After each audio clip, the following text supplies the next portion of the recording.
Vico Uruguay, líder en biología molecular, auspicia y apoya la difusión de los principales contenidos de Sobre Ciencia. www.vico.com.uy 6 de julio, Día Mundial de las Zoonosis. Son aquellas enfermedades que pueden ser transmitidas de animales hacia humanos. Y seguramente también en el camino inverso, pero lo que nos preocupa a nosotros, y más en el concepto de una salud que intenta integrar globalmente a todas las variables que tienen que ver con la salud ya de un aspecto ecosistémico, hablar de zoonosis es fundamental. Y hoy vamos a hablar de una zoonosis que en Uruguay está considerada hoy la más preocupante porque se está extendiendo en el territorio a pesar de que no tiene mucha prensa, por lo menos acá en la capital, y que es transmitida por un bichito tan chiquitito que para verlo le tuvimos que sacar una foto antes de que empezara esta entrevista, porque si bien lo tenemos arriba de la mesa, es imposible captarlo de manera natural. Este flebótomo, tal la manera correcta de mencionarlo, que no es ni mosquita, ni jejen, ni mosquito, ni mosca, flebótomo, es el encargado de diseminar la leishmaniasis. Y de eso vamos a hablar aquí en Sobre Ciencia, en el marco, insisto, de hablar de zoonosis. La doctora Yester Badmatsjian, la doctora Dinora Satraño, el doctor Carlos Robelo nos acompañan en el estudio. Bienvenidos, gracias por estar en Sobre Ciencia. Gracias. A ver, la leishmaniasis es la crónica de algo que la ciencia estaba esperando, que de alguna manera sabíamos que podía llegar a Uruguay. Sí, el hallazgo de la leishmaniasis en Uruguay fue algo que se veía venir y que realmente fue buscado. Buscado no es la palabra, pero que realmente nosotros armamos un equipo de trabajo en el cual hicimos todo lo imposible para investigar su presencia o no en el país y lo encontramos. Armaron un sistema de vigilancia. Sí, más que un sistema, sí puede ser dicho un sistema de vigilancia en el cual nos integramos distintos actores en cuanto a esta enfermedad, gente desde la veterinaria como es Dinora Satraño, desde la biología molecular como es Carlos Robelo o desde la medicina y la parte de vectores como soy yo. Correcto. Empezamos, cuando vimos la preocupación existente o preocupándonos porque esta enfermedad había aparecido en el cono sur de América alrededor del año 2000, en la frontera entre Brasil y Paraguay, y que rápidamente se iba extendiendo hacia el sur, que uno lo veía en los informes epidemiológicos de los países vecinos, y que ya en el 2009 habían casos de perros infectados en Montecaseros, que es la ciudad que es espejo a Bella Unión. Ahí ya nos pusimos súper alertas y salimos a buscar esto porque obviamente nadie lo iba a frenar en llegar a nuestro país. ¿Qué se busca primero en estos casos? ¿La presencia del vector o la posibilidad de que animales o personas presenten síntomas de haber contraído la enfermedad? Bueno, primero buscamos el vector, porque para que exista la enfermedad hay que buscar primero el vector porque es el que transmite. Ya habían perros infectados con leishmaniasis en Uruguay. Eso es algo que hay que saberlo. Perros que venían de otras partes del mundo donde la leishmaniasis existe y perros que venían infectados acá. Pero esos perros sin el vector no son peligrosos, entre comillas, digamos, para los humanos, salvo para otros perritos, que eso después Dinora puede hablarlo. Pero lo preocupante es el vector, porque sin el vector no hay transmisión de la enfermedad. Y lo primero, hubo una perrita, ¿no?, que llegó al consultorio con algún síntoma. Sí, fue una perrita que consultaba en la ciudad de Salto por recurrencia de enfermedades sistémicas y de piel, y no respondía a los tratamientos. Bueno, llegó la consulta al laboratorio de facultad, que en ese momento, como bien decía Yester, nosotros ya teníamos veterinarios que nos habíamos ido a capacitar a Brasil, habían venido gente por intermedio de OPS, el Instituto Pasteur teníamos también el aviso. Bueno, entonces teníamos como armado el circuito de cómo iba a ser la movida. Llamada por teléfono al laboratorio, mandan la sangre, se realizan los test serológicos, inmediatamente que da positivo se va al lugar. Entonces ahí cuando se llega al lugar lo que se hace es, bueno, se le toman muestras para la identificación del parásito cuando la zona no es endémica. O sea, y más el primer caso hay que ver el parásito y aislarlo y hacer las técnicas moleculares. Y al mismo tiempo lo que se hace es se coloca en el lugar una trampa para detectar la presencia del insecto y si ese insecto está parasitado. Dentro de un ratito vamos a hablar de las trampas porque tenemos una acá.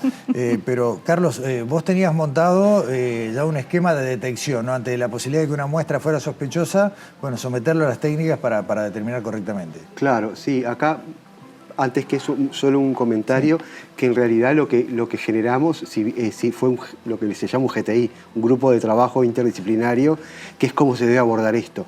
No fue hecho desde el Ministerio, porque creo que no se vio la inminencia de lo que estaba sucediendo. Pero bueno, logramos nosotros desde la base generar este GTI y las técnicas moleculares es muy similar a lo que ustedes vieron y se cansaron de ver con el COVID.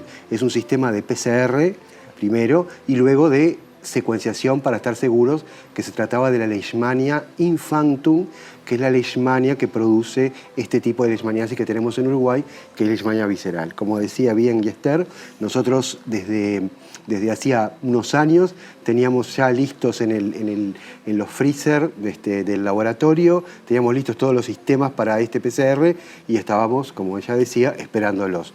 Y bueno, efectivamente, tanto en los vectores como en las extracciones que hizo Dinora de ganglios linfáticos, de médula, etcétera, pudimos detectar que se trataba de ese vector. Y además aislar los parásitos, que ese fue otro elemento importante, que estos parásitos de los perritos inicial y perritas fueron aislados para caracterizarlos mejor. Hablamos de un insecto muy chiquitito, que como dije en el arranque, no es ni mosca, ni mosquito, ni mosquita. Es flebótomo. ¿Es el único tipo de flebótomo que hay en Uruguay? No. Ya habían descritas 2 especies de flebótomos en la década del 20 del siglo pasado, pero que no tenían implicancias ninguna en cuanto a transmisión de enfermedades. Ni siquiera era un problema de salud pública. La leishmaniasis no existía y remotamente a nadie se le había ocurrido, de los parasitólogos del siglo pasado, te puedo hablar de Taliche, de Osimario, de quien fuera, que alguna vez fuéramos a tener la leishmaniasis en nuestro país. Era completamente exótica. Entonces se hizo ese hallazgo de Lutzomia corteles y Lutzomia gaminarae en Montevideo, en Salto y en Tacuarembó, pero quedó por esa. Lutzomia longipalpis, que es la especie que transmite la Leishmania infantum, el primer hallazgo en nuestro país es en el año 2010, fue en una vivienda en la ciudad de Bella Unión y en el zoológico municipal de la ciudad de Salto. A partir de allí nosotros seguimos investigando, fue cuando hicimos nuestra alerta grupal, seguimos investigando la presencia o la dispersión de este insecto porque fueron hallazgos puntuales, un ejemplar en cada una de esas trampas. Y bueno, y a partir del 2012 que ganamos un proyecto de investigación de la CSIC, vimos que en Bella Unión el vector se había asentado, teníamos capturas bastante más importantes y casi durante todo el año, algo impensable también, porque uno siempre cuando piensa en flebótomos, en general últimamente, ahora ya por suerte no tanto, pero pensaba lo que pasaba en Europa y en Europa el flebótomo tiene una estacionalidad muy marcada, uno no lo encuentra en los meses fríos y en cambio en Uruguay sí lo encontramos en los meses fríos. Cuando la bibliografía dice que Lutzomia longipalpis no la encontramos a menos de 17 grados de temperatura nocturna, la encontramos con temperaturas de 10 grados, 8 grados, pues claro, nunca había bajado tanto hasta el sur como ha pasado acá en Uruguay. Entonces, a partir de eso fue que lo que Dinora dijo ahora de el entrenamiento veterinario, de montar en el laboratorio del Hospital de Facultad Veterinaria un sistema para identificar y de que Robelo tuviera en su laboratorio todo el sistema para identificarlo desde el punto de vista molecular. Hablaron varias veces de las trampas y ya en 30 segundos nos metemos con la trampa porque es bien interesante. Pero omitimos un dato. La detección de este caso cero fue en el 2015, ¿no? Fue en el 2015, Claro. o sea, posterior a la identificación de los vectores en un tiempo más o menos también esperado desde el punto de vista epidemiológico y bueno, sí, fue como un balde de agua fría. Claro. Encontrar algo que estábamos Una enfermedad buscando. que nunca antes No. habíamos tenido en Uruguay. No, con transmisión autóctona no. Porque el primer caso, la primera perrita a la que hace mención Dinora, era una perrita que había venido con una inundación. Entonces uno no podía rastrear los antecedentes de esa perra. Claro, cuando decís venido, estamos hablando de Salto. Sí, Salto. Sí, perfecto. Porque se pierden muchos perros, se aparecen después en otros lugares, entonces la familia no podía identificar la procedencia de ese perro. Pero a su vez, cuando Dinora va a la veterinaria a hacerle la punción de médula Claro. y el estudio de los ganglios, allí había otro perro que había nacido en ese lugar y que nunca se había movido de ese lugar y que tenía lo mismo. Entonces, ese otro perro nos estaba evidenciando de que ya había transmisión en el lugar. Y eso se completó con la captura de flebótomos que hicimos en ese lugar y con el estudio de biología molecular que hizo el doctor, tanto de los flebótomos como de los perros. Cuando fuimos al lugar, o sea, mostramos a todos los perros de los vecinos del caso que vimos en la veterinaria y eran todos positivos. Entonces, era, bueno, este es el lugar donde se está dando la transmisión activa de la enfermedad.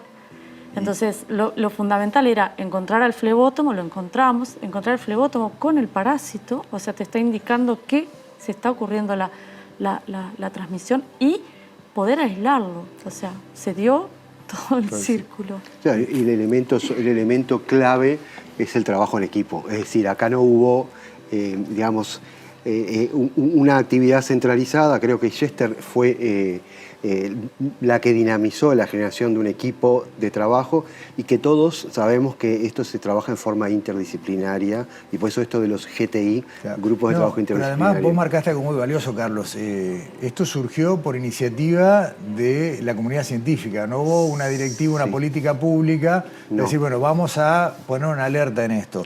A partir de los hallazgos de ustedes y de la gente que trabaja con ustedes, sí empezaron a desarrollarse políticas. Claro, acá comenzaron las reuniones en el ministerio, se empezó, pero no fue fácil, yo no fui activo partícipe, pero Yester sí, y creo que está fuera de tema, pero tampoco fue muy fácil, pero era evidente, y eso ha pasado en varias regiones de aquí, o sea, en Argentina, en Brasil, pero en estados, han pasado cosas similares, es como que no se quisiera entender o creer, entre comillas, de que esto estaba viniendo hacia el sur, es decir, se estaban desplazando hacia el sur, no solo por cambio climático, sino también por todo lo que son las corrientes migratorias, sobre todo de clase trabajadora. Es decir, entonces, que acompaña exactamente, entonces digo, se venían yendo hasta el sur y los tenías enfrente de los dos lados, bueno, era obvio que iba a suceder. Y en este desplazamiento, ahora nos metemos en el desplazamiento dentro de Uruguay. Hablamos de un inicio en Salto y brevemente, ¿cómo fue la dispersión? Porque ahora ya está en varias capitales. La dispersión básicamente fue hacia nosotros la esperábamos en Bella Unión, que era la ciudad, digamos, más cercana. Más cercana. Claro. Obviamente Salto tiene un dinamismo mucho mayor que Bella Unión. Y bueno, fue de Salto hacia el norte y el norte en el 2016 en Bella Unión empezaron a aparecer, también nos reportaron los primeros casos positivos. Después perros, ¿no? De perros, sí. Después hablamos de personas en un minuto, sí. Después fue como hacia la ciudad de Artigas, donde en el 2018-2019 hubo un brote bastante importante y este año que Rivera era una ciudad que estaba ahí porque tenían los flebótomos, pero no tenían caninos, y la ciudad de Espejo tenía caninos, entonces uno más uno. Desmoronada. O sea que hoy, como ciudades de importancia, Salto, Bella Unión, Artigas y Rivera. Y el norte del departamento de Paysandú. Perfecto. ¿Humanos? Sí, en Salto. En Salto. En Salto. ¿Más o menos? 10 casos aproximadamente, con un fallecido. Bien. Y ahí puede ser que yo tenga un dato de que se calcula que ustedes estiman que el 10% de los perros de estas ciudades pueden estar portando... La estimación la está haciendo el Ministerio de Salud Pública, porque en eso sí quiero recalcar que luego de ese periodo inicial de como de shock, porque también pasamos de un discurso de que en Uruguay son las no transmisibles y las transmisibles no tienen importancia, y a veces se olvidan que las transmisibles sí tienen mucha importancia, lo vivimos con COVID, y lo estamos viviendo ahora. Entonces, luego de ese shock inicial, el Ministerio ha tomado riendas en el asunto. Bien. Y hoy por hoy las cifras de cero prevalencia en caninos las están aportando desde el Ministerio de Salud Pública, que andan rondando entre un 6 y un 8% en estas ciudades aproximadamente. Cuando se quiere hacer vigilancia del vector, se usa esto y ahora sí, no quiero quedarme sin... ¿Podemos prenderlo, Yester? Sí, cómo no. Yo quiero que me cuenten... Yo voy a hacer la descripción de los elementos. Sí. Una media de mujer, un tubo de PVC, una cinta LED, un ventilador de computadora Sí. y un plato de camping. Sí, para que no se moje Claro. con los días Ahí de está. lluvia. ¿Qué es lo que es esto? Y unido a una batería, Claro. en este caso es un transformador, pero es una batería. Es una trampa para captura de flebótomos. Las trampas originales, que son del CDC, son trampas muy caras, oscilan en los $200 aproximadamente, y al inicio de las investigaciones para nosotros era inaccesible llegar a esas trampas. El programa de leishmaniasis de Argentina, que también estaba, o sea, en Argentina también hay problema con la leishmaniasis. Ellos tienen todos los tipos, tienen la visceral, la cutánea y la mucocutánea. Nosotros solo tenemos la visceral a nivel humano. Diseñó estas trampas que tienen el mismo fundamento y que estas trampas en realidad salen entre 10 y 15 dólares. O sea, el costo es mucho menor. ¿Cuántas hay puestas de ellas? ¿O cuántas llegaron a desplegar en un momento de máxima vigilancia? Nosotros como proyecto teníamos unas 40 aproximadamente. Ahí, por eso te preguntaba la cantidad, porque ahí es donde incide el costo. Sí, claro. Ahí incide el costo. Y el fundamento, esto se pone al atardecer y se retira al amanecer porque los flebótomos tienen actividad nocturna, crepuscular y nocturna. Y lo que es muy sencillo. La luz los atrae, el insecto viene atraído por la luz y como está el ventilador acá, el ventilador lo succiona y está en esta medida colectora. Eso tiene que estar en funcionamiento toda la noche porque si llega a pararse, porque la batería se agota o porque roban la batería, que a veces ha pasado eso, nos han pasado esas cosas, los insectos se pueden escapar por los agujeritos del ventilador. Y bueno, a la mañana siguiente hay que ir a retirarla, se sacude ahí para que no quede ningún insecto en el ventilador, se desconecta, se hace un nudo en la bolsa y eso se lleva al laboratorio donde se identifican los flebótomos. Excelente. Ustedes reciben acá en Montevideo, ¿no? Sí. Ya En el laboratorio de vectores. Ahí está el laboratorio Sí. de vectores, recientemente inaugurada su reforma. Sí.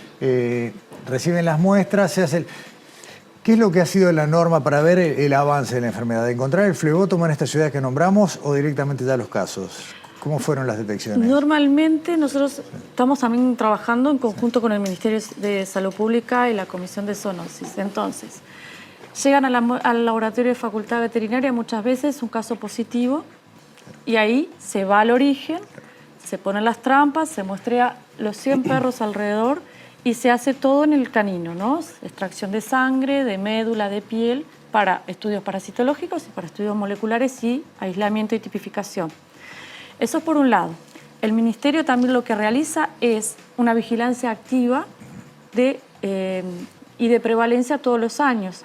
Siempre estamos en contacto y vamos trabajando con ellos y sabemos más o menos cuáles son las zonas. Bien. Y hay zonas de vigilancia que eso se encarga el Ministerio. Nos quedan 30 segundos y no quiero que nos vayamos sin decir dos cosas valiosas. ¿Cómo se cuida la gente? ¿Cómo cuidamos las mascotas? ¿Y cuáles son los síntomas o cómo podemos saber que tenemos una sospecha de estar infectados con este parásito? ¿Querés empezar con las mascotas? Bien. Las mascotas, que esta enfermedad es lo más terrible porque no tiene cura. Hasta el momento no hay cura parasitológica. Lo que sí tenemos es la prevención con un collar. Lo que pedimos encarecidamente nosotros como profesionales es que no viajen al norte del país, a no ser que sea sumamente necesario. Si lo hacen con collar, O sea, que no viajen con mascotas al norte. que no viajen Claro. con mascotas. Correcto. Si pueden evitarlo. ¿Solo perros? Perros y gatos. Ok. Los gatos tienen otro papel, no se enferman tan gravemente y no transmiten la enfermedad. El perro puede ser asintomático y sí seguir difundiendo la enfermedad. Perfecto. No comprar mascotas en lados que uno no sabe el origen, porque pedimos las mascotas por internet, las retiramos en Tres Cruces y vienen de zonas endémicas. La mascota hoy es un integrante más de la familia, entonces tener mucho cuidado. Perfecto. ¿Ah? ¿Cómo se cuida la gente, Esther? Bueno, la gente, lo primero es que el perro es perro. Me van a matar por esto, pero el perro es perro y eso de dormir con el perro en la cama, esas cosas, por favor, no me crucifiquen, pero es la verdad. Porque el flebótomo, no lo hemos dicho hasta ahora, pero tiene enorme predilección. Cuando digo enorme me refiero a enorme predilección por la sangre de perros. Y el flebótomo puede identificar en un ambiente abierto cuál es perro y cuál es humano. Pero si yo tengo el perrito todo el día encima, se confunde el flebótomo y puede picar a cualquiera en forma indistinta. Entonces hay que tratar de... el perro es perro, yo tengo muchos perros, los quiero mucho, pero son perros. Y después sí tener medidas de protección personal, ¿no? Ponernos repelente. ¿El repelente funciona también contra el Sí, flebótomo? sí, Perfecto. funciona, Bien. manga larga, Bien. etcétera. Los mosquiteros tienen que ser de abertura chiquita, porque viste que ese Sí, bichito es tan chiquito microscópico, sí. que puede entrar por las aberturas de los mosquiteros comunes. Carlos, ¿síntomas en la gente? Bueno, yo no soy experto en esto, mejor que lo diga Chester, pero sí que es una leishmaniasis visceral. Entonces lo que va a generar son hepatomegalias, que son agrandamiento de hígado, y esplenomegalia, que es agrandamiento de vaso, ¿sí? Y luego una sintomatología general muy variada. Muy variada. Yester Badmagian, Carlos Robelo, Dinora Satraño, muchísimas gracias. Este tema es importantísimo y por eso queríamos que estuvieran acá. Gracias a ustedes. Muchísimas gracias. Esperemos haber sido claros. Creo que sí. Hasta pronto. Hasta pronto. Cerramos, nos fuimos de tiempo. Muchas gracias por acompañarnos. Nos vemos la semana que viene.